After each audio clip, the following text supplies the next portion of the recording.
I really hope people leave like shitty comments for us on our iTunes, and then we can actually get a T-shirt out of that. That'd be really cool. That'd be fun. Yeah, these guys don't know shit about beer. They just like IPAs. Fuck them. Misinformed, don't know shit. Yeah, stuff like that. Feel free, take any of those. They may know about parking, but they don't know about beer. Yeah, that's perfect.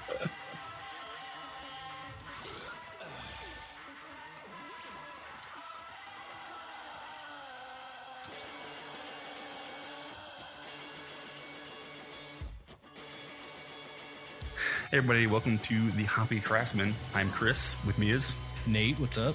And our guest this week, friend of the show, Jeff Breckon. Hey, long-time listener, first-time caller.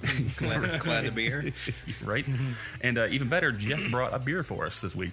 Yep, he did, and we might as well get right into it with the tasting. Oh, yeah. Because we already poured it. We've already been talking. We already been talking shit. I haven't even tried it yet. So, it's good. Oh, yeah, it's good. So normally we do is we try to go through the steps of reviewing a beer. So first of all, it would be the aroma of the beer. How does it smell to you? What does it smell like? Those kind of things. It smells good. No, I mean, it smells pretty dank, to be honest with you. But it's also been in a growler for 30 something hours. But hey, it's still. For still that being delicious. that long, the IBUs are high. Really smelling good. I can tell the IBUs are high. It's like I'm sorry to go to tasting, but it's dry. No, it's all right. It's good. Okay, it's dry and good. Yeah, appearance wise, it is not necessarily straw. It's pretty much a kind of standard pale ale IPA. It's nice, cloudy. It's hazy. Yeah, can't see a light through it at all. That's nice. And then a little bit of small head retention on here. And just a shout out to the brewery, I suppose, Thunder Canyon Brewing. Yeah, to say what are we drinking? What's it called? Thunder Canyon Brewing. It is Sky Island IPA. Tucson. We went to Tucson, and we're looking for a place to have a beer after some pleasantries we were dealing with, and of course, as we typically do, you go and you see what the IPA offerings are, and I always obviously I don't go to a brewery to try other people's beers, so this was the one that stuck out to me. It wasn't. They had like two or three IPAs. One was like a red IPA, and one was like a lower ABV session IPA. And this one just kind of spoke to me for some reason. And then they come and set this in front of me, and you got that super hazy, dank. Dank. Yeah, I was gonna say opaque IPA that's becoming so popular. Oh yeah, and it doesn't look like it's full of lupulin powder like a lot of these ones, but it is nice and hazy, like from the oat, whatever they use to get it that way. But it is it's not like orange juice, but it is nice and hazy. Right. Yeah, it's hazy, but not to the point where you think you're drinking a glass of orange juice at this point. It's more fruit than actually we've beer. had recently. Right. Yeah, a lot of the hazy, juicy IPAs, I think. It seems they teeter more in pale ale territory, right? Because you drink them and it's like, hey, this is good, and it's got that kind of citrus hoppy punch, but it doesn't have like that bitter hoppy punch. So I think this one kind of breaks that mold a bit, where it's like it's definitely an IPA. It doesn't blur the lines between an IPA and just a regular pale ale. It's nice and bitter. Right. I mean, then that's the New England style IPA is supposed to be, high hop aromas and that kind of thing, but low on the bitterness scale, very low IBUs. And this is, like I said, it's completely different. This actually has kind of the best of both worlds. It has that cloudiness, good hopness to it. Then, it's really good. Untapped says this is ABV on it? 6.5. Nice. Wow, and then, nice. I like 6. You're pretty good. 70 IBUs. I was gonna say it was high. It tasted. You could just tell. It's good though. Right. It's super good beer. So overall rating 4 out of 5, 3 out of 5. What's Jeff? I'd give this a solid 4 out of 5. Yeah. I may have done a little higher than that on an Untapped. But, don't be a liar. Every time I'm in a brewery, people are going to check your Untapped and they come back and be like, nope, he rated a 4.25. If I'm 3 beers in and I'm in a brewery, it's almost always a 5. Right. Yes. Even if I liked it, a little bit. So this year, since we, last year we kind of did the year-end review, and I was trying to go through my Untapped as kind of like the baseline of, because I'm like, what I usually do is usually check things in there. I just don't put any notes in at all. I don't put any notes in whatsoever to Untapped. So I've been trying to be a little bit more diligent about when I actually do try a beer, just some quick something in a description, so that way it's just not just 3. Yeah. Right. It's like, I don't know. It was a 2. Yeah. Why? Take that for what it's worth. I don't know why it was a 2, but it was a 2. Yep. So didn't like it. I'm trying to get a little better with that. Yeah. It's funny. So we're talking about IBUs. I was reading an article and I can't remember it offhand, but it was basically a guy was at a bar and he was, listening to a bunch of people talk. right, about craft beer, some young guys, and they actually, he was kind of following along with them and was agreeing with what they were saying, and a lot of acronyms were getting thrown around. And that thing that they said that he was kind of a little irked by was the IBUs. He said that, they were like, oh, this isn't enough IBUs for me. I don't really like this because there's not enough IBUs. And he was like, he kind of went into basically describing why that necessarily isn't a good indicator if a beer is good or not, if it has good IBUs. And I was reading, I was like, yeah, I mean, I don't think I've ever been like, I don't like this beer because it doesn't have IBUs. I'm usually the other way. I'm usually like, I like this beer because it has more IBUs. Yeah. I'll notice a beer and I'll be like, if I'm looking at 2 IPAs or something like that, and I'm like, this one has IB. Right. Yeah. IBUs. I would be all about that one. Right. Because that's just what I dig for a taste. Exactly. In an IPA. You know what I mean? But because without a high IBU, I think to myself, it's sweeter. Right. But again, that's arbitrary. I mean, you're getting kind of, in another world, one of my big loves is like hot sauce and stuff. So IBUs, I think, are going the way of like the Scoville scale. Right. And it's funny because I didn't get to talk to any of the brewers while I was there, but our server started talking about, they wanted to keep it under 80 because IBUs are so arbitrary now that people are like, oh yeah, it's like, blow your tongue out at 105 IBUs. And, everyone's like trying to out IBU the other guy for no reason other than to have a higher number. Right. And for the guy like me who just said, oh, I look at these 2 IBUs. I'm like, ooh, this one's higher. This was more like, but I get that. But I get that. But still, you get to that point and you use that as a reference point for making a decision. I do along the same lines where I don't necessarily. IBUs are kind of an afterthought to me. If I drink a beer, it's like, oh man, this is really good. What are the IBUs on that? Right. But my big litmus is I go for the big beer. So if I go into like, a brewery and they have 30 beers on tap, I start looking at ABVs like right away because I like the big stuff. But if I get a high ABV beer and it just blows me out with like alcohol, then it's like, hey, I see what you guys are trying to do, but it's not balanced. The same thing with IBUs. It's like if they have high IBUs, it still needs to be balanced. Don't be bitter for bitter's sake. The beer has to suit that. Absolutely. Right. I mean, that's his whole backstory was basically he went into like how IBUs originated and what they're used for, and they're really just a scale for brewers for the most part to make sure that they're they're putting the same quality out all the time. That they actually can. It's one of the quality control things they can do is they can check the IBUs, and so. Then at some point, people started jumping on the kind of marketing the IBU bandwagon and was like, hey, like you said, I mean, this is higher IBUs and higher IBUs. And so, yeah, it was just kind of one of those things where it was like, yeah, I don't think I really, I'm with you, Jeff. I'm the same way. I think I usually pick a beer and I'll drink it. And then after the fact, I'll be like, oh, what the IBUs in this there? It's more of a curiosity thing than a determining factor if I like that beer or not. So, right. But, a lot of the industry has embraced that. And, I'm not talking down to any particular company or brewer, but they know what they're doing because you get high IBU beers and they call them like palate wrecker and, fatality and all that stuff. So I love those beers. I mean, they're good beers. So I'm not trying to disparage any of those, but those guys know what they're doing. And they know that there's a market for people that, oh, this is high IBUs. I'm going to, blow my taste buds out with this. That's what I'm geared to do. There's people like Nate that want those really high IBU beers, and then they're going to focus on those people. So, no, I mean, it makes sense. Like I said, I can see it from kind of both aspects. I mean, I understand he was upset about them using it, but at the same time, it was like, it works, right? As someone who cares about beer, if you hear someone just saying some shit that's just completely untrue, you're going to be like, God, that's annoying. That's super annoying. Yeah, at the end of the day, is it a good beer? I don't care what the ABV is. Right. If I get something that's like, 4%, but it tastes good, then who cares? Yeah, absolutely. A great example of that was like the Tangelo Goza they did or whatever, the grapefruit Goza that Wilderness did. It was like a 3.2 or something like that alcohol. I could give a shit. That beer was so good. I was glad it was 3.2 because I could drink 32 ounce like it was a single person can. Yeah, I was like, sweet. Yeah. Those 3 that they did with the Tangelo. Yeah, the Gozas there. What was the other one? The hibiscus, and then there was another orange one. Grapefruit.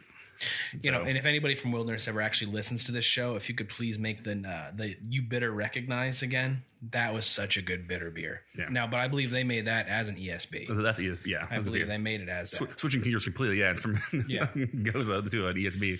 Now, just to bring up Wilderness again, we were just having a really good conversation about them before we actually started the show. Right. We decided we need to come down and actually have a seat and talk about this. But I was there on Saturday, and they've got some new brews out, one of which we're going to try tonight, which is the Chocolate Bunny. Yep. And they also had No Tiki, No Taco there. Now, what kind of, I think it was just a pale. I think if I remember correctly, it was just a pale ale. But I was, and now you can tell it's kind of like a polarizing name of beer anyway. Because once you get into, like Jeff was saying here, once you get into the description of it, you're like, But I was drinking that beer and it smelled just like taco seasoning. It was ridiculous. Now we were talking about, what your general feelings were on that beer.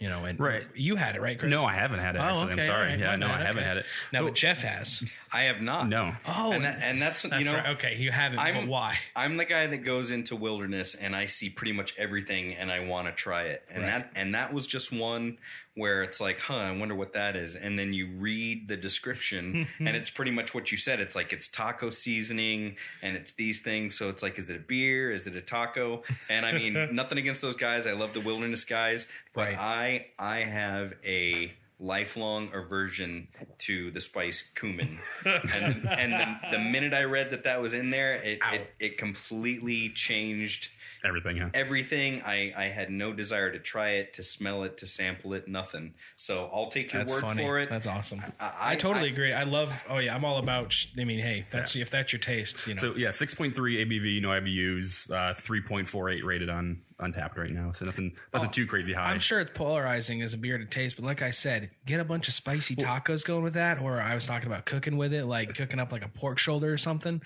It was insane how much of a taco just from the smell alone. It smelled like someone just poured a pail, opened up the little grocery store taco seasoning, chucked it in there, and brought it over. Now, see, Nate, they may need to hire you as a marketing guy because as opposed as I am, I kind of want to try it now. It was, and then once you get into it, thankfully it mellowed out as a taste, and you just kind of got which I imagine is some of the stronger taco seasoning, just barely there. Right. It was generally just a pale. So Draft Magazine actually released the best beers of the week for 5/17. And it was on there. It's on there. It is. I saw that. I'm like, what the hell is going on? Right. So that's kind of funny because that's what I read about too. Is that Arizona Wilderness, and they actually describe it as what they dry hopped it with Galaxy, Citra, and Mosaic. There's honeydew and grass atop of Mexican food with lime juice and salt, kind of engaging to it. It's good. Like I said, it's super good. But once you get into it, it's a pale ale with some taco seasoning, and it is good though. But I mean, like you've had beers that are flavored with things. Yeah. As sticking to Wilderness is. What they do in the past, you can tell they flavored it by brewing with it. See, and that's why I'm so conflicted, is because they're so good at making things that are like, food items or non-beer items. Right. And they're so good at it. But again, it's not a dispersion at Wilderness. I hate taco seasoning. No, totally. I love tacos. I hate taco seasoning. Yeah, there's just some shit you don't want to taste. Absolutely. The only thing I want taco flavored is actually a taco. A good taco, which they have there as well. Right. Yeah, the tacos are delicious. But yeah, the way they make that pecan pie beer. What do? They make whole pecan pies and they chuck them in. And it's like that's just cool. Right. So they brewed this the same kind of way. Right. They actually it was how they brewed the beer was different than actually, like you said, adding flavor, adding like an extract, other things to it. They didn't take some processed thing and make a flavor. They didn't take a McCormick packet of seasoning and dump it in there. I was trying to think of McCormick the whole freaking time we were talking about that. But yeah, that's another part of it is they probably went to like a bunch of different places or made like 1,000 phone calls to find a locally sourced place to get these spices to put in that thing. And that's why it's hard not to appreciate every beer they make. Because of the way they go local, constant. Crazy. Yep. So anyway, I mean, that was just a good way to lead in, if anything, the next beer here, which we, Yeah, well, definitely do some more of this beer. Actually, and since we're talking about Tucson, there actually is some news from Mouth by Southwest, Barrio Brewing from Tucson. Oh, yeah. It's going to open a tap room at Mesa Airport. Nice. A little outside the airport. Yeah. It used to be another restaurant that I want to say. I can't remember. It was like Panger or something. Mesa Airport? Yes. Yeah, it's like Mesa Gateway. Oh, okay, Mesa Gateway. So it's outside the airport, though, or is that a terminal? Nope, outside. So you can actually go to it. Actually, I think they're going to have food, and they're going to have all their beers from Barrio. Sweet. That's which we had the Barrio a couple weekends ago before we went to... We liked that, the Citra Zona. Yeah, the Citra Zona. It was actually pretty good. I've had a lot of beers from Barrio, and there's not one I've had that I haven't liked so far. The Citra was a nice sessionable beer. Yeah, Flight Deck Cafe is what it took over. So it used to be a cafe. And as far as I know, there's going to be food there as well. So I wonder if they brew on site or anything like that, or if it's just a tap room. I mean, the the square footage is 3,500 square feet. That's pretty big. So it's a pretty big. That's pretty big area. So I mean, if that's just a whole restaurant, that's pretty impressive. That's a pretty great way to get into the valley. So right, and then there's little south. So that's what's at the. Give the name of that street out there. That's gonna be on. It's only 5-10 minutes from here. It's like Greenfield, and it's out by the dog park we go to. That's Cosmo. Yeah, that's where I go. Yeah, yeah. Cosmo. No, it's what's it called? Quail Run. Okay. Oh, okay. Quail Run. It's like 202-ish Green. I know it's on Greenfield. I don't know what the cross streets are, but it's out there. Nice. So maybe McKellips, maybe Greenfield and McKellips. Okay. Well, good for Barrio. That's got to be good for business. Right. That's gonna be great. I wish it was Pueblo Vida though.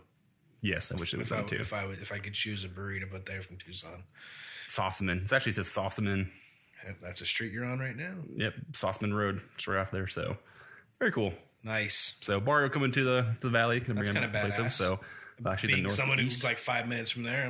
Well, I mean that's the thing is right. I mean, we talk about all the different breweries coming up in the valley, and definitely this area doesn't seem like it's getting a ton. I mean, 12 West is out here. And then what we talked about, the one over kind of by Superstition Springs Mall there. I was talking about the amount of good breweries with Brandon Saturday, actually. Okay. And because we were talking about the line at Wilderness for the Chocolate Bunny stuff, to bring it back to them constantly. But, they're a local brewery and we drink there. Yeah. But the Chocolate Bunny, there was like, when we showed up at 9 a.m. just to grab breakfast, 20 people maybe. Yeah. And that's I've been there where it's around the building constantly. Right. And it's so hit or miss sometimes. Like I went to, what was it, the release that I picked up beers for you? I can't remember the one that one was. Oh, I forget too. I got there, right, the Hibiscus. I got there probably an hour before they were supposed to actually. Completely unnecessary. I was the first person in line. Yep, completely I literally sat down. And that is just to say that there's so much good beer in the valley. Right. Like Helton, I've still not been to Helton. Right. Helton's great. Goldwater's good. Helio Basin, I've still not been to Helio Basin. We've still not made it. I've still not made it out to 8-Bit. Yep. You know what I mean? Yeah, right. But I think, in Wren House with just to bring up Wren House, their can release they did, dude, which was gone in a fucking second. And they did 500 cans just like Wilderness does. Did you see what they just did? I saw something. Kit Kat. They keep posting Kit Kats. I'm like, what's this about? Oh, yeah, I saw And then they posted this beer that's like been resting on Kit Kats. It's like, oh my God. They didn't can it, did they? No. It was on cask. Okay. It was I think they Kit Kats for a month. It was gone within a day. Like really? They posted online and somebody's like, is it still available for fills? And like, nope, it's gone. I fucking love Wren House and I fucking hate them too. Right. Because I sent my wife down there to get Spellbinder, and she was so frustrated because she couldn't find a place to park. They got like 4 spots in front of Wren House, and they got no good neighbors. Yep. Can I just me my virgin voyage on the podcast? Yeah. Absolutely. Can I just put it out there that is there a law on the books in Arizona that in order to have a microbrewery, your parking has to be the fucking worst? It has to be a micro parking lot. That's what it is. Name one craft brewery in this state that has even slightly moderately decent parking. It's difficult. Only the new McFate location. I say McFate South. Only the new, but they planned for it too. Right. They knew it's better, but that parking lot still sucks. Yeah, it does. It's in a shitty location. It's got like shitty entrances. Right. The entrance sucks, but at least there's spots when you fucking get in. Well, when you get in, there's actually spots still blows behind it as well. I've had issues going there, and granted, it's a Friday night. I know that's kind of on me to where you finally find a spot, and then you look up and you realize it's like this is like dry cleaner only. You'll be towed. And it's like, man. Katie called me from Wren House and she's like, this is nowhere to stop. And I was like, fuck them, double park. Right. And she's like, I don't know how do you double park? And I was like, don't worry about it. Fuck it. Come home. Damn it. That beer was Spellbinder. I think Spellbinder or Spellbound, right? I think Spellbinder. It was made with oat milk. Right. It makes me so sad. It bothered me for days to miss that beer. It was the one I asked you about. You were sick. I was sick. I couldn't go. I was so mad. Sick that day, I think, and I was just like, "Fuck, being sick. Go to fucking Red House." I was so mad because I went home and I actually slept for fucking like 6 hours straight. Like I was like out, and I was like so sad because I wanted to go get it. And I was just like torn. Like I'm driving home, and I'm like, I don't know if I can even make it. What time do they open? I can't even fucking go. It was a cool can. It was made with. It was an IPA made with oat milk. And every time I see the can, it fucking like it's very trippy because it's like 3D looking text. Oh, and it fucks with my eye. They I see the picture of them like a but block of cans. Like Jeff said, their parking is just fucking horrendous. Yeah. I immediately and was like, you know what? You can't even park there at 2:30 on a Tuesday because I was just mad about missing the beer. Really, I was just mad about missing the beer. Jesus. So, after the owner replied and said, "You're not me. You're not mad at me. You're mad at your dad." Yeah, I couldn't have him thinking it was me. I gotta go there. Like they're gonna be like, I know this motherfucker right here. I really hope I walk in there someday and see that on the wall, or like they put it on a cup, like Wilderness did, or something. That's the best. I would really like to leave a really shitty review just so they put it on a cup, and I'd be so fucking proud of it. I want to make an anniversary cup or T-shirt one day. I do. I want to make an anniversary cup just by being a shit. I really hope people leave like shitty comments for us on our iTunes, and then we can actually get a T-shirt out of that. That'd be really cool. That'd be fun. Yeah, these guys don't know shit about beer. They just like IPAs. Fuck them. Misinformed, don't know shit. Yeah, stuff like that. Feel free, take any of those. They people. may know about parking, but they don't know about beer. Yeah, that's perfect. Well, you guys want to take a break and refill our cups? Yeah, let's do that. All right. All right, guys, we're back. Got a full glass of beer with these sweet glasses that Jeff got for us. Yes. Oh, yeah. Actually, and unfortunately, we fucked it up a little bit. This is a killer glass that Jeff picked up at Thunder Canyon Brewery and Distillery while he was in Tucson. It's like an IPA glass. It's very thin at the bottom, bulbs out at the top. Super killer glass. Right. Unfortunately, we didn't do the right beer for the right glass. Right now, we got a nice full glass of Chocolate Bunny in here. Right. So we should have put the IPA in this glass, and then we should do the Thunder Canyon IPA. So it'd been kind of nice to have the beer in there. But whatever. Hey, whatever. I mean, I'm not going to do, kick out of bed for whatever. Yeah, exactly. Not having the right glass. Yeah, I don't know. Yeah. What do you do? Not drink it? Not drink it? Yeah. So I refuse. Yeah. So we picked this up. Now we did this Chocolate Bunny release from Wilderness. Like I said, nobody was there. Nuts to butts. Not a thing. Let's hold it real quick. Let's flip back to actually when it was supposed to be released. Oh yeah, they didn't release it about 3 weeks ago because of quality issues. Yeah, quality issues on the line with the beer. I forgot about that. Which I never actually, was it a line or what was it? They just said it wasn't meeting their expectations. Okay. Something about the bottling, the canning, I'm not sure what it was. But they weren't enjoying the way it was coming out. Okay, so it was well. It's good for them. I mean, most companies maybe would have still put that out, or I don't know. It was very interesting because they canceled it, took it off tap. After either that day or a day later, they took it off tap. Well, because we had it on tap, right? Because Dave, at his birthday party for a couple weeks ago when they released it, had it on a growler, and we tried it there. So I didn't feel like it was. They had it on tap around Easter, and they must have sold a fuck ton of it. Yeah. They either rebrewed a batch because they still released 500 cans and it's back on tap. Okay, so they had to rebrew. They may have rebrewed it, or they just stopped and used what they had left. Either way, it's good. Can's killer. Can's badass. It is a milk. Very cool. It is a describe the camera quick to everybody so they can kind of tell you what it is. Blue with like I said, nice blue Easter theme with a chocolate bunny on it. It's rather depressing for Jeff. Yeah, the Easter bunny actually looks like a hot chocolate's dripping onto its face. It looks like it's in pain. It does look like it's in pain a little bit. It does. So it's I'm getting a Watership Down vibe. Now, if anybody's seen that, I hadn't seen that. Like every time I see it, it's like Watership Down. He looks away every time. You just can't look right at it. Yeah, on the back there, it actually has Wilderness's name, and then it's actually a collab, right? Yeah, it is. Well, they used all the cacao. Came from Stillwater Artisanal. Okay, so it wasn't a collab per se, but it was all the ingredients like we were talking about. That's what Wilderness does. Right. They get the farms involved. They get local involved, and for the imperial milk porter brewed with cacao nibs and Madagascar vanilla beans. Excellent. Badass. Bottled yesterday. That should be bottled 2 days ago. Canned. Yep. Jesus, canned. Yes, absolutely. I'm a fucking idiot. Sorry. Canned. Bottled canned. It's an 8% imperial milk porter. Nice. So I know. So that they released this one week before they released. Was it week before the My Dingling? Right. They did the My Dingling, and that was good. It was really good. We'll try that at a later time here. And then before that, they did the stuffing as well, right? The stuffing is still there. Is it really? You can still go there and buy a bottle of the stuffing. That's crazy. I drank my bottle yesterday. It was dandy. Oh, yeah. Somebody I don't know who I was talking to. They just like, I didn't dig it. I'm like, I don't dig you. Yeah, it was weird. I liked it. It was really good. I like Jester King. I mean, what I've had from them so far has been really good. It's fruit and tart and sour. Right. Go enjoy. That was freaking. And then they said to keep it for up to 2 years in the bottle. Right. I cannot wait to crack one of my bottles at Thanksgiving. Yep, and that's what I'm going to do too. I'm going to do the same thing. I figured. Wait. I drink one of them.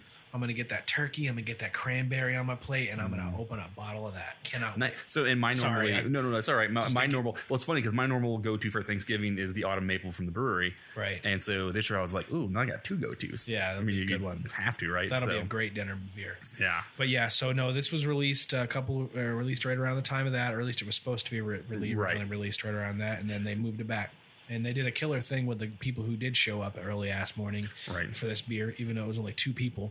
Yeah. Gave us all gift cards, and then we'd let us pick it up a couple days early, which is always nice walking into a brewery and being able to buy something that not everybody can buy. Right, I mean, you feel kind of badass at that point. I was like, I'm walking out with like 3 big bags of beer here. People are like, oh, I need to pick one of those up. Can't. Sorry. Not till tomorrow, and there's not a wait, so come on down. I hate to disappoint you, but you will be denied, sir. Yeah, exactly. You do. That's so awesome. Yeah, this is honestly, it's sweet. Yeah, so let's go through aroma-wise, are you actually smell any of the cacao or any cocoa or what? Honestly, getting? It smells like coffee always to me. Stouts always smell like, coffee to me. Okay. But vanilla, you can definitely get the vanilla beans. Yeah, vanilla bean there for sure. Semi-sweet chocolate maybe kind of smell to it. Yeah, no, for sure.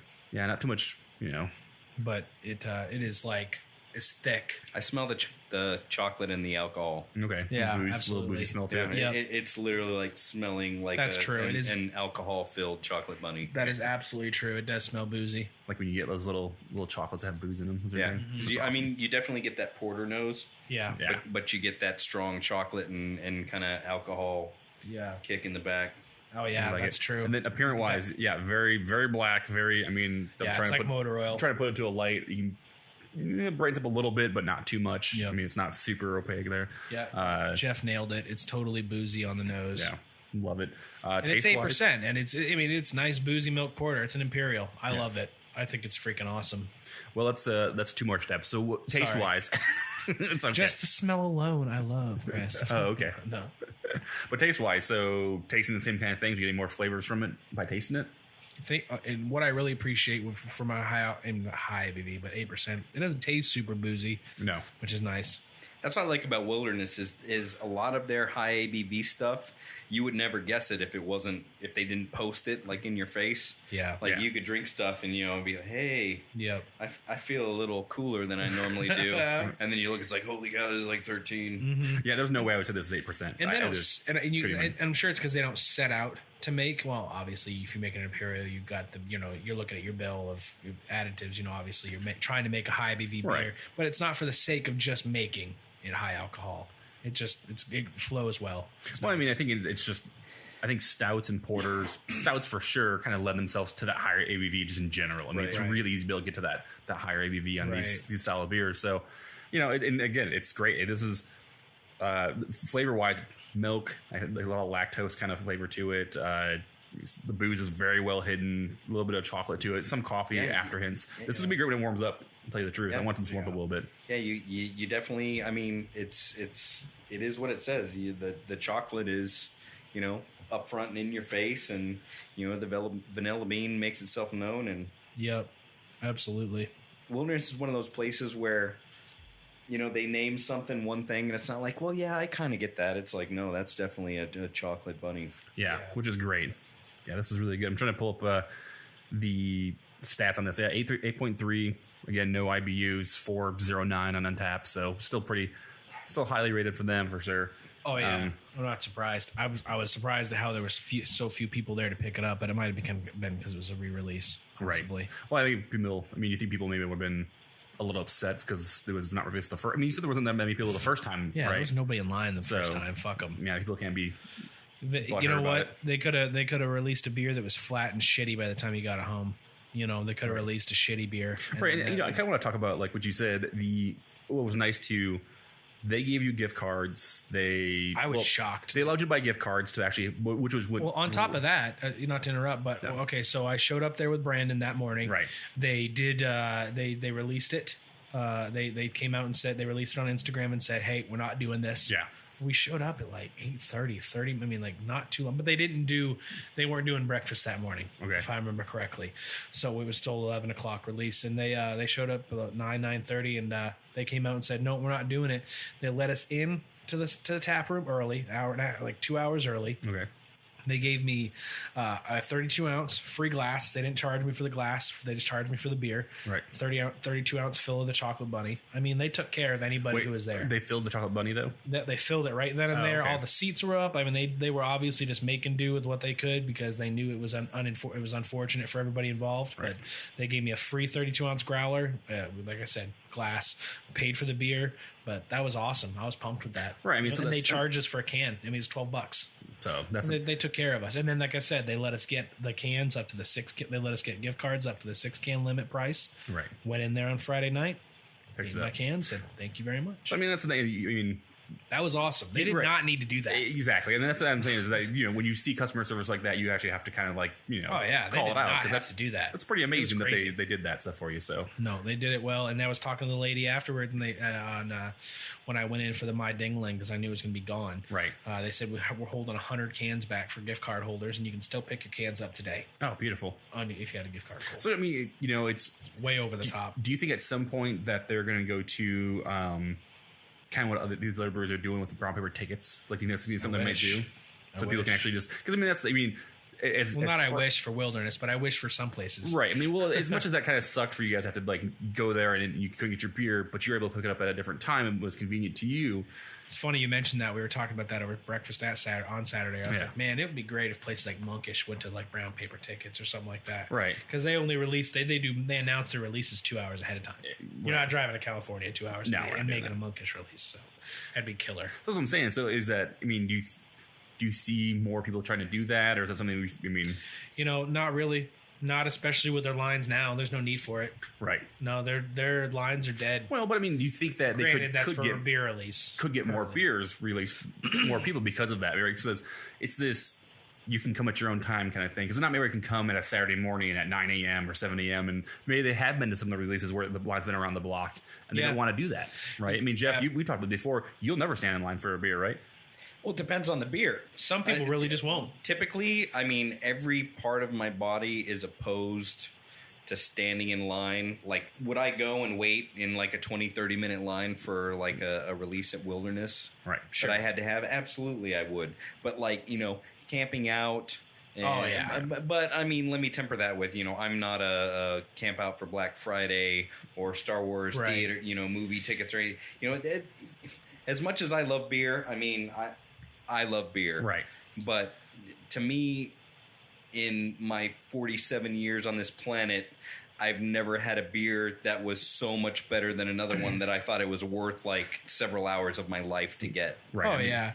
In even more adding to that, a lot of these lines that people are standing in are for these IPAs. Right. I mean, that's what non-stop IPAs. Well, it's because it's the trend right now, right? Those are the hot things. So that they can trade. It is, and I'm fully on board with it. I fucking love them. You know what I mean? And I get butt hurt when I can't get them. Yeah. But you know what I mean? But still, that's just me. You know what I mean? That's what I love. Like, I'm all about it. And granted, those are the people that agree with me. But if you're not all about it, fuck, stand in line for it. Like, you know what I mean? Like, I've had some good double IPAs. I've had some good IPAs. I don't need to stand in that line for that IPA. Well, taking us back to like the whole stuffing thing, it's like, okay, all these, everyone stood in line for like the dirty hop water stuff, and I didn't do that. And it's like, here I am on like a particularly shitty Tuesday on my way home from work, and it's like, I'm going to stop at the tap room and just take home whatever. And you get there and it's like, I don't get there and be like, shit, they don't have any dirty hop water. It's like, hey, looky there, DC Mountain double IPA. the stuffing, Refuge. Yeah. Oh, damn, they didn't have that. Yeah, it's killer. I was crazy disappointed by the 3 other amazing beers that I got to take home. Yeah, right. That was what I led with. I was like, oh, DC's back on. When I got there on Saturday, I was like, yes, please, at 9 a.m. Absolutely. Well, I mean, I just didn't know. My thought was maybe they can get more people come in and on their own kind of thing. If you can come on a Tuesday after work, or if you can stop in and if you reserve those beers, do you think more people would buy them? Is that something? I think there are definitely an audience of people who would love to see everything grown sold through tickets. Right. And I am partially on board with that. Yeah.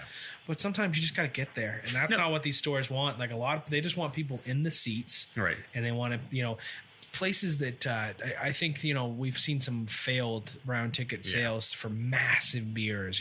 Lost Abbey comes to mind. And that's just because people were insane for that beer, and that's awesome. That's great for them. And maybe they don't have the infrastructure at their location where they want people standing in line for 1,000 cases of beer. That many people, so they're like, let's take this online. Well, I mean, I think no matter what way you do it, I think you still have issues either way, right? So if you go with people, you can't please everyone. If you do it in person, people can't make it, so whatever, that's on their fault. You can't do much about that. But again, lines and people waiting, and I mean, you talk about. I mean, we were actually at the 24K release, and that was actually a good time because it was like a mini bottle share. There's people like walking down up and down the aisle, like things, trading beers with people, drinking beers with people. Yeah, which, all in all, is legal. You can't drink it's open container. And that is part of the reason why a lot of these people do go brown paper tickets, because they got these people in California who just take it over the fucking top. Right. Which sounds like a great time. Don't get me wrong. I would love to be. Yeah, it sounds like fun. But I also don't want to put these breweries in a spot. Right. Where they have to say stuff like that. That sucks. But it's like, it should be cool. Why not? Fuck it. But then it's like, you know what? If it's costing this brewery money at the end of the day somehow, or if it's costing them, it's going to make them not be able to release beers anymore. Yeah, exactly. That alone would fucking deter me from wanting to do it. Yeah. And then I guess if you go online, like you said, you have to worry about brown paper ticket or fucking whoever the other one was, where they fucking just like. It's a large proponent of online sales, like I am with posters and things like that. Right. I mean, I don't want to see anything go. I don't want to see everything. Right. I want to see what I want to see go brown paper ticket is my own selfishness of like not being close enough to get down the street. Well, Wilderness is right down the street for me, so no, I don't want to see them ever do that shit. Right. And again, everything kind of succumbs to its rabid fan base. Yeah. You can't please all the people all the time. And, a lot of these smaller end breweries, they make decent money, but they can't go and, give stuff away for free, or, they can't make everybody happy by giving stuff away because, someone was completely butthurt that they didn't get, their can of this release, or, I waited in line and there were 200 cans available and you were the 201st guy in line, and then people flip out and they want, some kind of, they want to be reimbursed somehow for their time. And it's just, I mean, like I said, it's with gamers and movie fanatics. You have like this rabid fan base that thinks that someone owes them something. And it's, now again, kind of your point. I would probably be making a whole hell of a lot more trips to California for releases if I knew that when I got there, I was guaranteed to walk away with what I was going for. Absolutely. Right. Yeah. Well, and that's my thought is that people in California probably are the same way for us. They're us sitting here. They're us. That they're like, well, Wilderness, Monkish is 10 minutes from me. Right. So fuck brown paper tickets. Exactly. Please never. They'll boycott Monkish if they go brown paper tickets. Right. But they would. But absolutely, they'd want to do it for Wilderness, right? Yep. And so that's the thing is like I said, you can't really please anybody, all people all the time. Which is a great point to why Monkish will probably never do that. They probably won't. Their fan base is so strong there, they don't need to. There's no point for them ever to do something like that. So I did see their last can release. They posted like 2 or 3 times that they still had some left, and I was just like, what the fuck's going on? Yeah, no, for sure.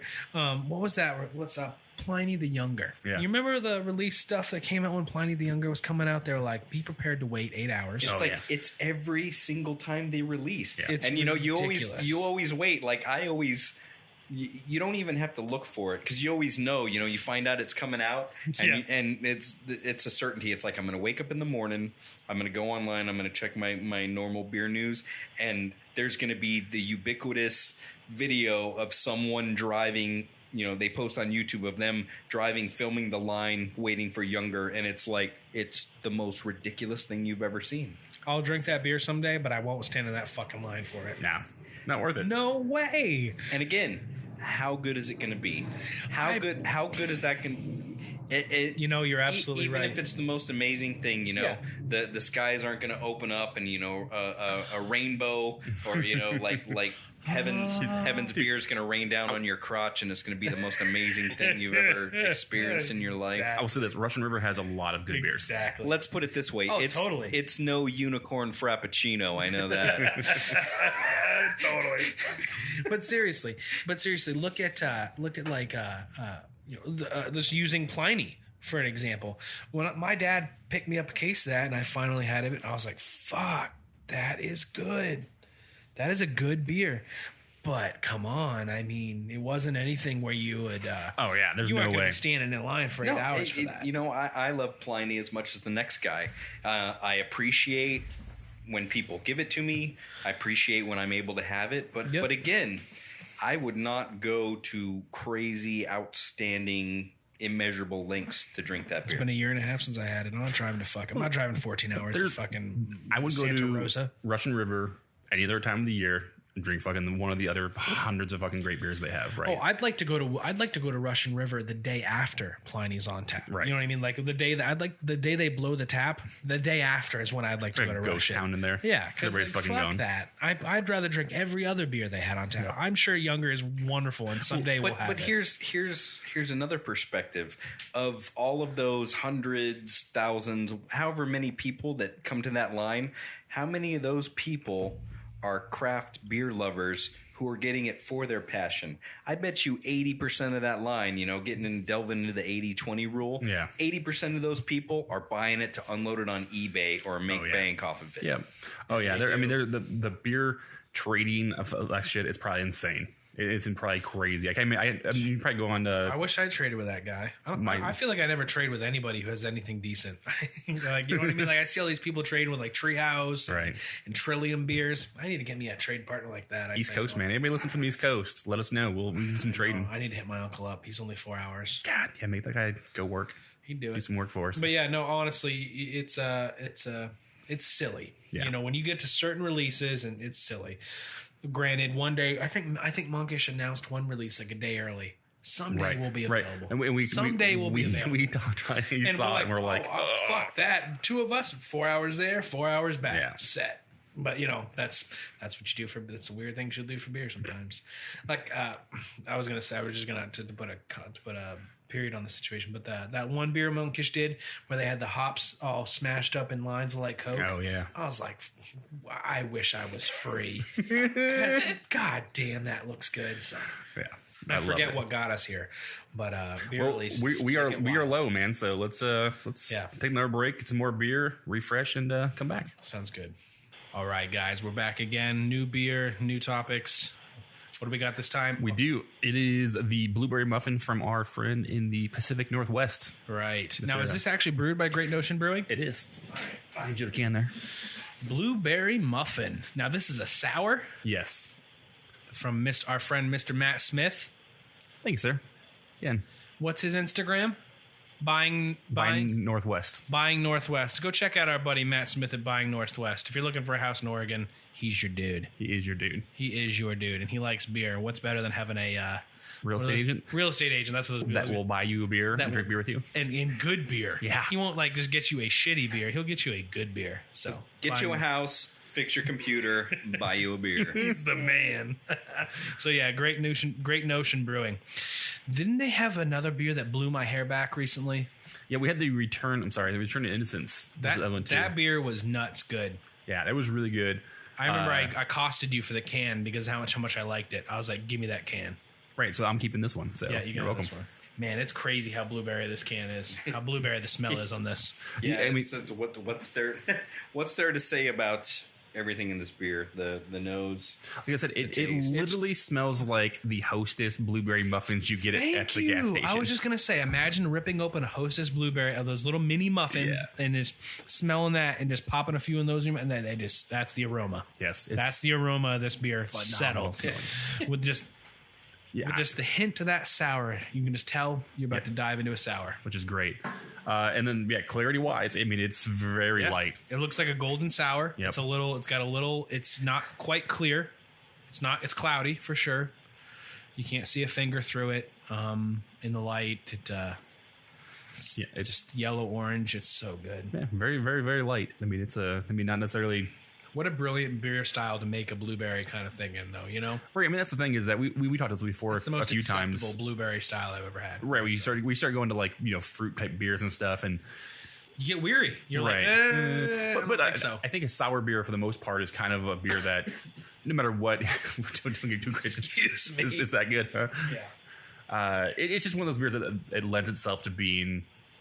Fruit goes well with it for the most part. I think ones are kind of trying a little bit too hard, maybe a little bit, but sours for the most part, everything kind of just goes with them.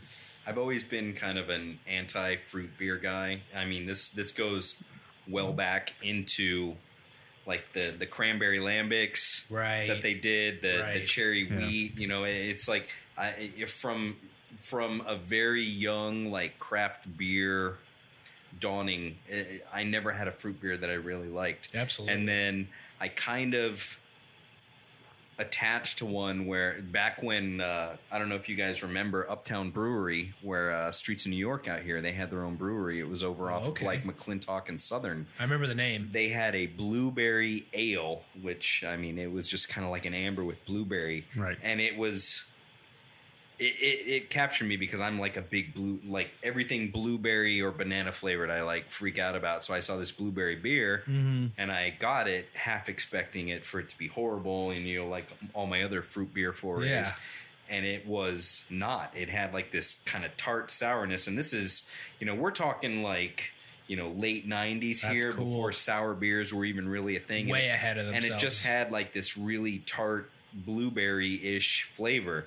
So obviously I was crushed when I drove up to one of my favorite places to get one of my favorite beers to find out that they closed down. Yeah, that sucks. This takes that to a whole new level. Yeah. Again, that beer was like a kind of a standard ale with a blueberry flavor where the blueberries were adding a tartness to it. Nothing like this.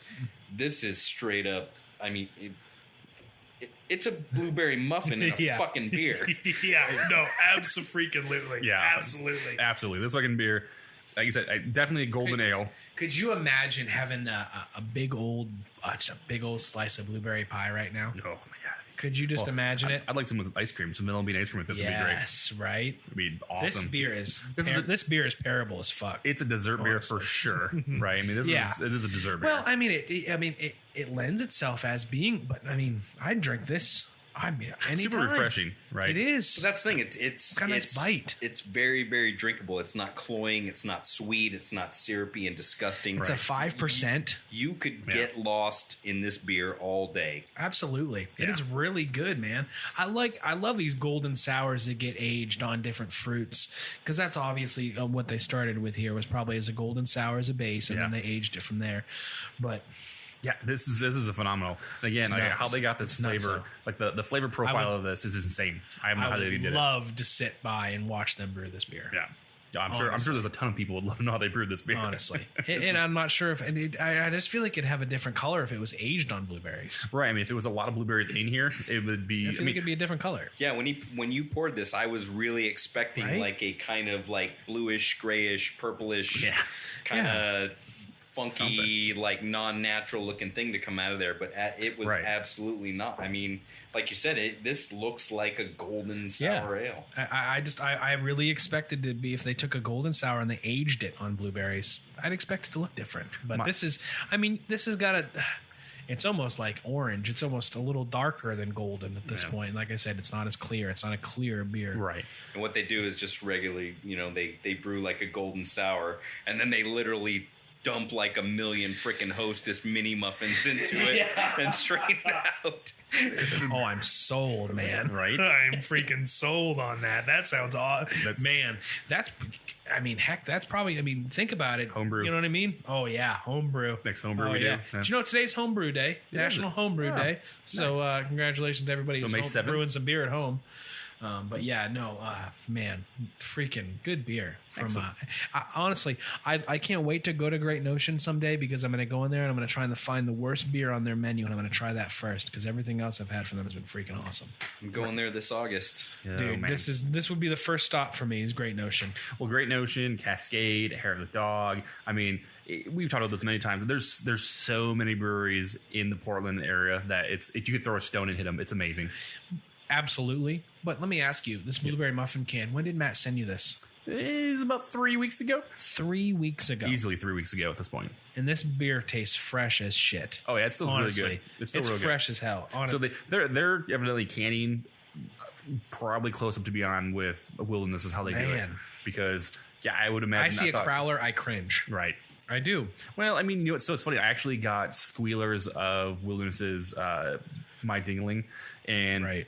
I was gonna save one for today, and I was like, "Don't do it." And you know what? And actually, I'm glad I didn't because I drank one the night I got it, and then like 2 days later, I drank the next one, and it was flat, different beer. It was real flat. I was worried this morning about the Sky Island we had earlier. Yeah, that was really good. I didn't want my first foray into the podcast world to be this huge shit show. Yeah, so I cracked that thing this morning and just had like a little taste, and it's like it was still good.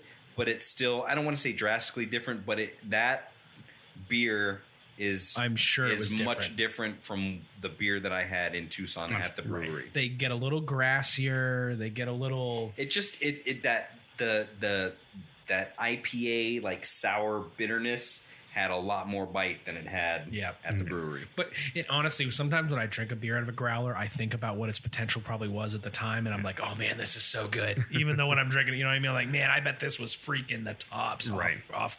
Well, you have to almost adjust mentally for that difference. Listen, but and I'm sorry for to interrupt you there, but Great Notion Brewing, I love the back of their freaking can. It's because it's like they made this company to just make beer for me right now in my taste. GNB focuses on juicy IPAs and creative sours. Perpetual experimental libations. Our core values are family, quality, and creativity. It's like, dang, juicy IPAs and sours. Right, I need a house outside this brewery. Right, I mean, that's the thing is that when you're in a market like Portland and there's that many other breweries making that many good beers, you have to be doing something that's that great. And they, like I said, I like that they just call out the kind of beers they like to make. I love that. We like APAs and sours. They along with Helio Basin, were on the top rookies of the year, the top 35 rookies of the year of new breweries. So at least. And again, I mean, I've been talking to you guys about this, during breaks and in between takes, but I haven't gone completely out of my way researching this particular beer, but in the time I've spent in Untapped, the time I've spent on Google, the time I've spent looking into this brewery, I haven't seen a single bad review of this stuff. Yeah, I mean, Untapped 434. So that's pretty high. About 5,700 actually total check-ins. So that's pretty, actually for that many check-ins, that's actually still a really high score. So absolutely, I love this. Per this can, they are a 7 BBL brewery. Yeah, that's it. Not big. That's nuts, man. Good for them. Yep. Never change, please. Please never change. So kind of skipped mouthfeel and taste, but overall, what do you? It's just super clean. Right. Honestly, it's super clean. It's very. The bite is really nice with the blueberries and it's very crisp. Try it. Right. Honestly, if you can make it to Oregon, go to Great Notion because that would honestly be my number one stop. Yeah. After having the few beers I've had from the two. Right. The two beers we had from them. You can tell when breweries do things special. You know what I mean? You can tell when you're at a brewery, it's like, wow, I'm gonna like a lot of what they make. Right. It's right up my alley. So 4 or 5, what do you think?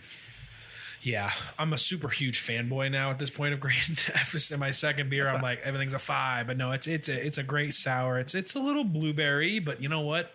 I wouldn't want them to change a thing about it. Right. You know what I mean? I guess if you don't like blueberries, it's probably a little lower for you. Stay away. Yeah. Right. If you don't like a blueberry taste, don't drink it. It's a little lower. But if you don't mind it, and it's a good beer. 4 or 5. What do you think? 4 out of 5. Yeah. 4 out of 5. Yeah. I think for what it's named, I mean, it's blueberry muffin.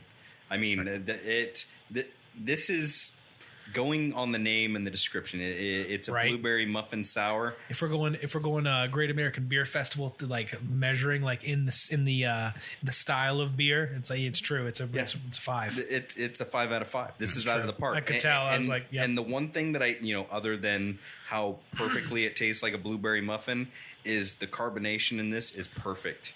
And I always, do, like, in my head, I always do, it's like, oh, this is a big bubble beer. They're little bubbles. That's exactly what I was trying to. The bite is perfect. It's perfectly carbonated. Everything about this beer, the mouthfeel, the carbonation, the color, the taste, everything about this is perfect to me based on what I was expecting this beer to be. And that's a wonderful way to look at it, honestly. That's a super good way to grade a beer. Like, if you're looking at, like, a particular style, and that's why I talk about the Great American Beer Festival, because you can enter an amazing beer, but if you enter it in the wrong category, you're going to lose. Right. You know what I mean? Oh, yeah. And so, like, this, looking at the category of beer this is, I completely agree with Jeff. This is a freaking awesome beer. And that's what I was trying to think of by bite, was the carbonation. Carbonation of the beer. It's perfect. I had high hopes based, the guy who sent it, Matt, he built this thing up to be huge. The reviews built this up to be huge. I'm a big blueberry muffin guy, so it's like I've been sitting here waiting for this podcast for this review, and I even came to Chris, and it's like I will literally murder you if you tell me you guys drank this without me, because I'm so excited to try it. And most of the time, when I get into that boat of that much anticipation, the hype, it's just a total letdown. Yeah. And I get it's all hard to these, live up to it. Yeah, you get these lofty ideals for what high. it's supposed to be, and this is probably one out of 3 beers that's delivered on the description and the hype that I've ever had in my life. Yeah, no, I'm not surprised it was Great Notion. I'm with you guys. I think this is really good. Like I said, if you went into this beer thinking anything different, that you're going to get a blueberry muffin, then you're going to be disappointed. This is exactly what it is. They nailed it. They could have named it anything else. Right. And that's the thing, is that sometimes when you name beers a certain thing, you kind of have this pre-notion in your head that it's going to taste a certain way or be a certain way, and you almost have to live up to that, and they did. Oh, yeah. Right? I mean, there's no way that you would, like, again, you look at the description, you drink this beer, they're on par with each other. So when I imagine them brewing in this beer, I imagine them going to Costco and buying like a slab of the blueberry muffins and then just chucking it in the mash and just letting it go. I really hope that's what they do. I really hope they figure it out. If it's not, it's what we're going to do someday. Exactly. Dang. Our first sour we ever brew will be this kind of blueberry with a Hostess, fucking blueberry cupcakes or muffins. And another shout out to Thunder Canyon for their sweet glass. Yeah. Keep reusing these things. These are great. I love this. Badass. You hear that, Thunder Canyon? You got a sweet glass. It's a real nice glass. We fucking love your glass. So we have 4.755. Remember on there, it's really high. I like this a lot. I really love the idea of grading on like Jeff said. I really just grading it on the kind of beer that it is on the category, because it's almost unfair to grade it against anything else outside of a sour or a fruit sour or something like that. Super good. So let's get into the awkward, the elephant in the room. Well, it's not in our room, but it's in someone's room. It could be in the beer world room. Elephant in the beer world. Man. Yeah, it's true. So recently, I'm sure if you know anything about craft beer, if you're not having craft beer. It's a couple weeks old by the time you listen to this. Right. So this past week, Wicked Weeds from Asheville, North Carolina, actually is the latest, the 10th, right, sell out to Anheuser-Busch InBev to their high end, which actually have a name now for all the craft breweries have been buying up. It's called the high end. Do they? Yep. And actually, I did not know this. The Great American Beer Festival actually limits them, since they actually consider them one brewery. They can only I think it's 2 or 3. Is that true? They consider them one brewery? Yeah, they will not let them, because normally I think it's like you can enter like 2 or 3 beers. Each brewery can do that. They allow them as a whole. Good for them. Yeah, and people get pissed off about it, and it's like, well, you know what? Fuck that. You signed up for it. You joined fucking Big Brother. Yeah. That's what you fucking get. That's funny. Sorry. I remember the first time I had Wicked Weed was my first time in London. As oddly enough as that, it was you know what? I'm not surprised, because I see some of their distribution now. They used to, not anymore, because everybody's dropping Wicked Weed like a fucking hot potato now. Oh, dude, it is insane. The backlash from this fucking happening is greater than any other brewery I've ever seen. Yeah, honestly, it's insane. It's larger than any other brewery I've ever seen. So yeah, London. Yeah, I remember having a few of their brews. We went in. my dad brought me. He's like, this is one of the places that come for craft beer. They even import a few from the U.S., and one of them was Wicked Weed. And I was like, well, let's try this. And it was awesome. It was great beer. That was 3 years ago. I mean, I know they've been making quality beer between up now until then. And the last 4 we had was... They used to work with Jester King. Right, a lot. They work with Jester King a bunch. Yep, and then Jester Rare King Barrel. is nuts.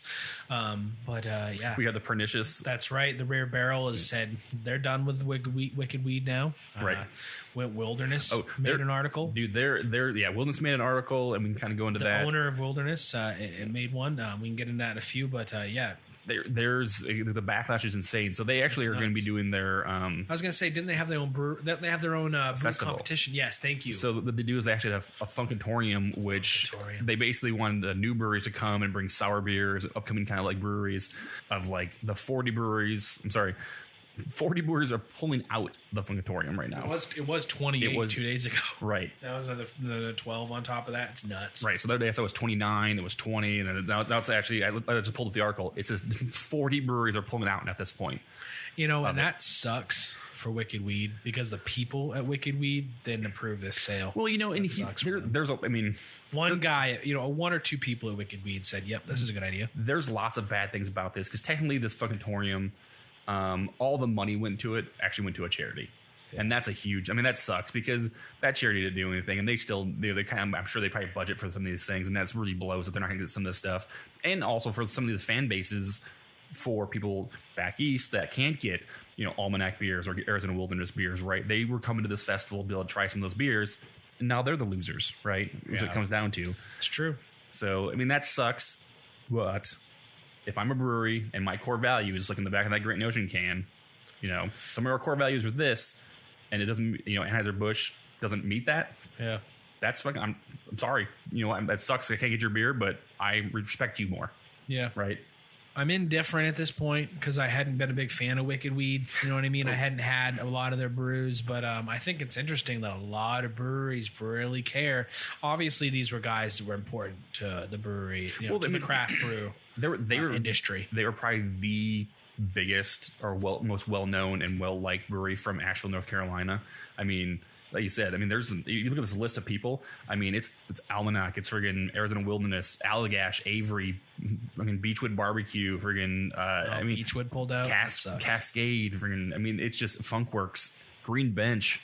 Those are all the Jester King. pullouts? Oh, yeah. I can go other half. That destroys their festival. It is the festival's gone. That destroys their festival at this point. People they delayed ticket sales. They're actually going to do them this week. They decided to delay them another week. Oh, good. To kind of finalize, figure out where the list was actually going to be. Hey, you know what? Wicked Week could have sold those tickets 3 weeks ago, right, when everything was still there, and that's good because you know what? That's going to change a lot of people's travel plans. Oh yeah, yep, it really is. They almost like they should have waited. Yeah, they should have waited. Week or two. But that's a double-edged sword because you wait.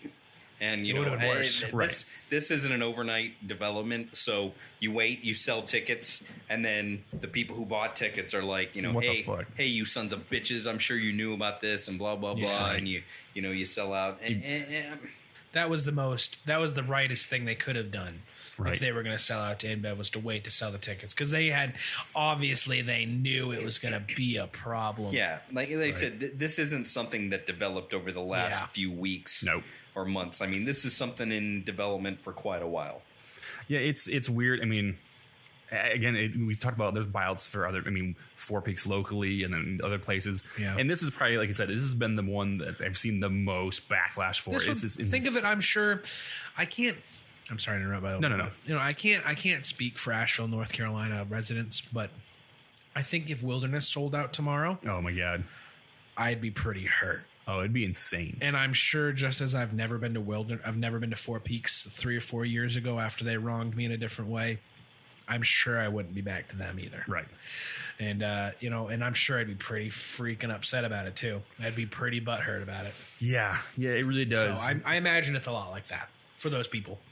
So you mentioned so Arizona Willis is on this list of people that will not sell their beer anymore. They won't collab with them anymore. Jonathan Buford, the guy who owns that place, I may have completely destroyed his last name. I think it's something like that. But he made a blog post, right, Jeff? I tried to read that, and I'm a bad reader, but Jeff did actually make it through that. Right. He's actually very good at comprehension and things like that. I mean, what was your basic gist of what you saw there? I was reading that, and again, let me preface all of this by, I can honestly say I've never had a Wicked Weed beer in my life. I'm not the kind of guy that goes out and willfully seeks out beers that I haven't had that I need to have. I'm a very that's why Wilderness appeals to me. They're in my backyard. Absolutely, they're Arizona owned and operated. They use Arizona ingredients. They work with Arizona farmers. I mean, go local means an awful lot to me, and kind of piggybacking off your whole, if this were Wilderness doing this, I would be hurt, and I would be hurt. But I read the owner of Wilderness's blog post, and it kind of hit home with me because I'm not sitting here and I'm not the guy that's like, oh, fuck big beer and all that, and I don't boycott them willingly just because they sold out. I have had maybe one or two beers from Four Peaks since they sold out to AB InBev. Here's my take on what the owner of Wilderness said. I sense a fair amount of betrayal in his tone, but a lot of what he said is summed up in the last line where it's like, hey, I know the owners. I'm going to have beers with these guys. We're not friends. And they're on him from now on, I believe he said. Yeah, it's like we're not friends anymore, but, this is what this means. No more like you said, no more collabs, and we're not going to do this. But if I meet with the guy, we're still going to sit down and have a beer and, BS and all that. That's my big thing is I don't hold ill will against Four Peaks. I don't hold ill will against people like Wicked Weed. You figure you got these people that took a passion. These are probably, like homebrewer guys that never in their wildest imagination thought that they were going to make a living out of making beer. And end up here. So they end up making a living making beer, and then Big Beer comes. They do such a good job. Yeah, Big Beer comes and they're like, we're going to give you a ridiculously life-altering amount of money to buy what you do because we think you do it so well.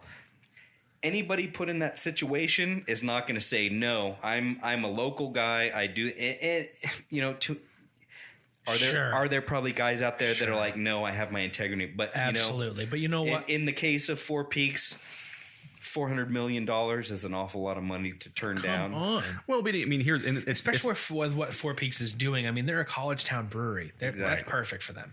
Well, it's not only just the money; it's that and again, they're going to allow them to do their own thing for who knows how long, right? So at some point, they might come back and things are going to fucking change. But they're going to let them do their own thing. Yeah. As an employee for these companies, I guarantee they're getting a 401k now. I guarantee they have health benefits. I guarantee there's a lot of things that when you're an owner of a business and you see things that are going to help your employees and make it better, it's really hard. And not even just the money point, it's other things too, right? So and who can blame them? So thank you for saying that. But because Chris, that puts in perspective what my feelings on big beer and craft beer are. Why am I going to go give my money to a big beer conglomerate that makes billions of dollars a year when I got guys right up the street who, I don't want to say they're scraping by, but they're not making billions of dollars. No. I feel good about myself when I'm supporting local businesses, when I'm supporting, local goals. You got these guys that, Wilderness is literally like 2 miles up the road from my house. I feel good supporting them. I feel good with their product. I feel good that they go out to other small Arizona businesses to make their product. Right. Yep. That means a lot to me. Yep. Now, if Wilderness were to blow up and go AB InBev, I would probably stop patronizing him and find the next, cool local guy who I think the same thing. I feel like the little guy needs my money more than a huge conglomerate does. Right. And I'm not making a big statement about the quality of the beers, Wicked Weed, Four Peaks, but it kind of taints my opinion when you go to these beer fests that we've been going to for years, and all of a sudden, you know, the little tiny Four Peaks tent is like a huge fucking stage with bimbos and lights and all these giveaways and shit. I don't need stuff. Right. I want quality, and I want down home values to spend my money on. I don't need shit to spend my money on. I don't need swag. I don't need free T-shirts. I don't need koozies. I don't need bimbos. And there's nothing better than walking into a small brewery and finding a great beer and putting all your money into that and just buying that. And if they're, you know, and just doing whatever you can to support that brewery. Right. We said like if you support every dollar you support in a local business goes back to your community. Right. And that's what it comes down to is everything you put into a local business comes back to the community as a better. It makes it better for everybody. Right. You know, I agree. But, you know, like you were saying, though, the 401k stuff, it's just. And, you know, like Jeff said, you know, someone comes to you, they think you're so good at making beer. Right. The head of InBev comes to you and they say, Nate, you're so good at making beer. We want you to do it for us on a much larger scale. We want to put your beer in ballparks. Right. We want to put your beer in football stadiums. We want to put your beer everywhere because that's what we can do. Right. I mean, and it's like, you're going to see those dollar signs. You're going to be like, holy fuck, let's do this. But not even dollar signs. I mean, ego too, right? I mean, some of the ego comes into play as well. Yeah, I mean, you're going to know that someone thinks you're that good. Right. You're that good, and that your beer is going to be that widely distributed and known and drank, and it's going to be... your fucking label is a knockout. Yep. What you're doing here is a knockout. Your marketing is killing it. Yep. We want to take you, we want to pump you full of more money. God damn, that's gonna be hard for a person. We only have one life to live. Right. I mean, but at the same time, okay, so I get it. I get these sellouts. I totally do. And again, if I was a person in that same situation, I'm not telling you for a second that I would dispute that I would be the one collecting that paycheck.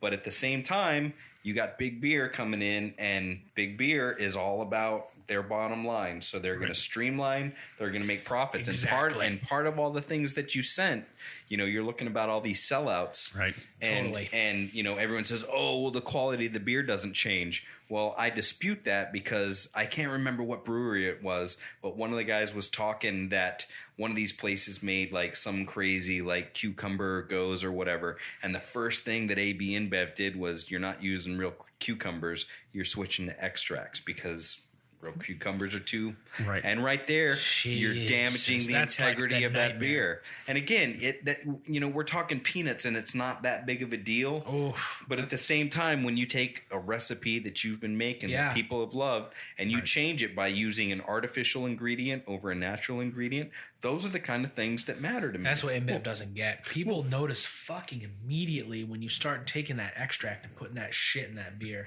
Well, I mean, I think and so there was an article like right after, and it almost seems like it was put out by marketing from Anheuser-Busch because it was basically like the exact opposite side of the story of like it was on Draft Magazine. It was basically, you know, what it's really like to get bought out is what it was called, right?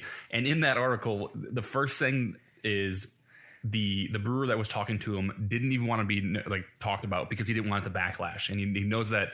And so it's funny, he says that at the very beginning of the article that the backlash that he would have got from saying that, you know, doing this story, he would feel it from the community, right? But then later on, he literally says that people that actually are the loudest in the craft beer community spend the least amount of money.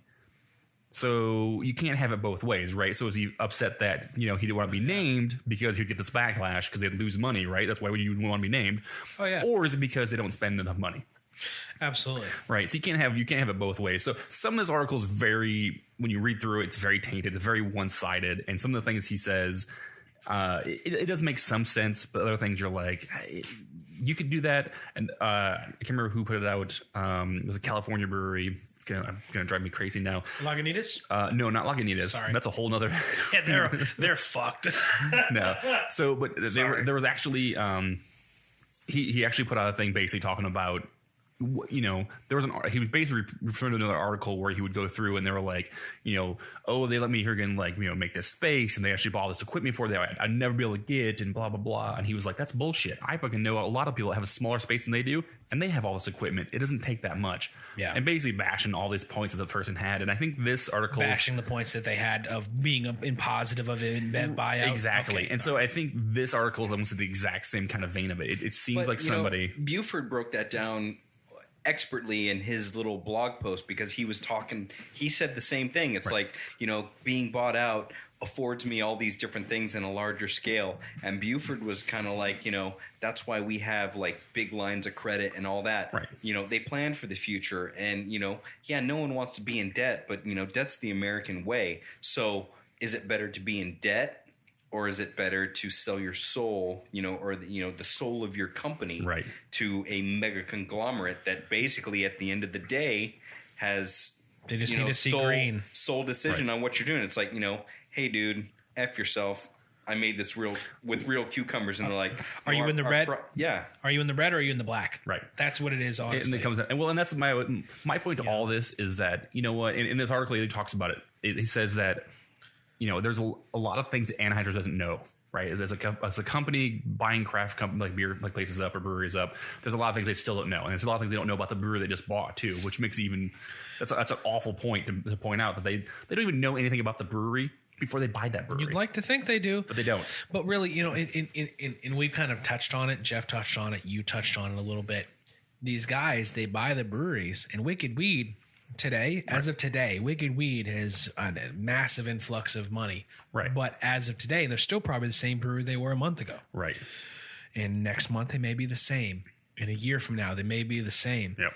But when you are owned by another company, and you are owned by majority, even like Lagunitas was, now they've sold out the other half, and they're completely a Budweiser company. No, Heineken. They're completely a Heineken-owned company, but Lagunitas is. They are 100% no longer a craft brewery for anybody listening to this. Well, they're not an independent brewery. Excuse me, independent craft. Take that for what you will. Right. Totally agree with Chris, though. But, I mean, sorry. I get your point. I lost myself. And that's what I was kind of going to. That's what my point was, is that you never know when it's going to change. Right. At some point, the piper's going to fucking come pipe. Someone's going to say, today you didn't make the same amount you made last month. Right. What are you doing different? Because now I get to say, right. That's the problem with buying out. Right. Honestly, yes, tomorrow, yes, a month from now, a year from now, Wicked Weed may be the same, but someday they won't. Well, and it's going to be... It's again, it's like you said, it's a waiting game, right? Yeah. Someday they will put the finger in that pie. Anheuser-Busch doesn't know what's going on right now, and they're trying to catch up to freaking craft beer and why people are so enthralled with the craft beer community and culture and everything else. But as soon as they catch up and they figure out what's going on, you can be sure as shit that they're gonna make changes to fucking. I'm sure they everything. Get it. I'm sure they understand why they're not there. But this kind of takes me back to the whole Lagunitas thing that we're dancing avoiding, around. And that's probably a whole other. We're podcast. Talking shit sideways. Chris, you and I go way back to Strong Beer Fest in IP fucking A. Yeah. These guys had a shirt that said Laga fucking Nitas, IP fucking A.